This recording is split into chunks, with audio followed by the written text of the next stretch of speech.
This morning, we're going to be speaking to a man who runs a paedophile website. That's not a website for paedophiles. That's a website and a Facebook page. He's got over 50,000 followers. And on this page, they basically tell you where the pedos and the perverts are living in your neighbourhood. He's been accused of stirring up vigilante violence against these paedophiles. I think he's doing a public service. What do you think? Let's go now to Karen. She's on line 2 on FUBARradio.com. Hiya, Karen. Hello. Hiya, welcome to FUBAR. What do you want to say, my friend?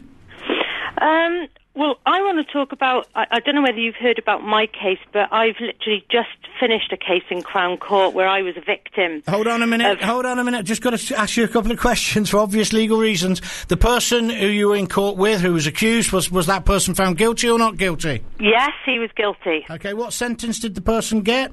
He got 14 years. Okay, carry on then. You can name him as long as he's been found guilty. Carry on.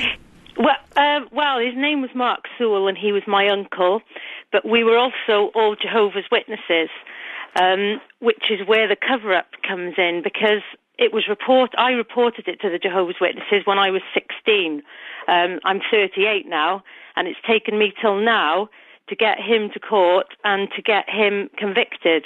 And not only that, but when I went to court, there was no support from any of the Jehovah's Witnesses, right, all the ones who were around at the time. Tell me when the abuse started, how long it went on for, and how it was covered up then, if you don't mind, Karen. And by the way, you're not a victim, you are a survivor. Remember that, very important. No, it is important. It is important. Yeah, it is, I know. It started when I was 12. Well, 12 is the first time I remember it happening. Went on till I was about 14.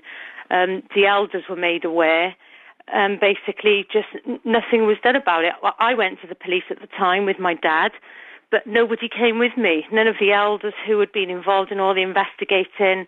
It's almost as if they just didn't want to know anything about it. And unfortunately, now that my case has gone public, it seems that it's quite a common problem among the Jehovah's Witnesses. And from what I've read... How do you mean it's common then? I mean, get away with it. I don't know much about Jehovah's Witnesses apart from they don't agree with blood transfusions and they often knock on my door when I'm having a lie-in. If you pardon my joviality, but you understand where I'm coming from. Well, how do they get away with it? What do you mean? It's you know. Because Jehovah's Witnesses have what they call a two-witness rule, which means that you have to have two witnesses to every offence for them to actually take action. Now, of course, when you're talking about child abuse or sexual assault, generally you don't have two witnesses. You have the child and you have the perpetrator. So that was the first issue, is nobody had seen him doing it to me, so they couldn't really do anything about it.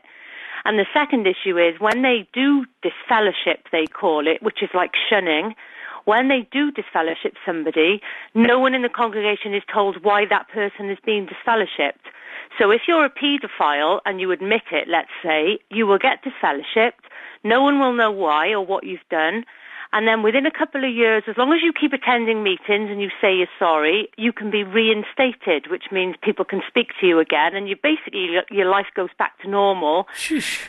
But again, nobody knows why you were disfellowshipped in the first place. That's disgraceful, isn't it? And this is the problem within the Jehovah's Witnesses. And I'm not saying they're all bad, because they're not. Some of them are lovely people, but their policies protect paedophiles. Okay, and this man went down for 14 years, did you say? Yes, he got 14 years. Well, I wasn't the only victim. There were 4 victims. There must have been other victims. Yeah, there were 4 of us in the end.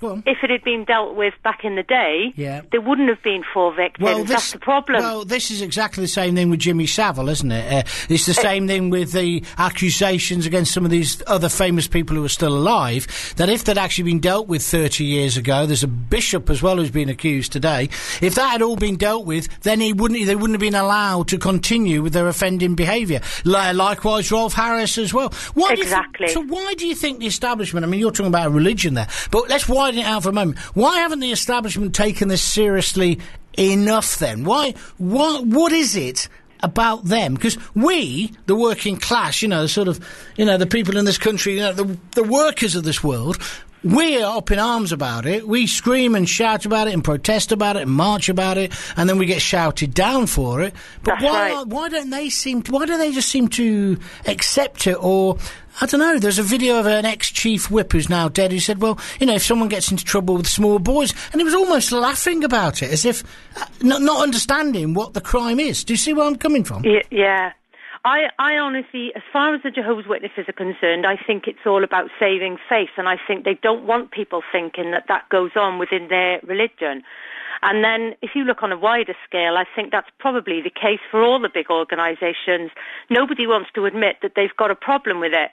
So it's easier for them to hide it, keep the victims quiet, than it is to go public and have to go through court, and then their policies are looked at. Do you see what I mean? So I think that's what the issue is. And do you have any confidence at all in these two inquiries that Mr. Cameron has announced? Do you think we'll get to the bottom of it? Do you think we'll get the guilty people in court?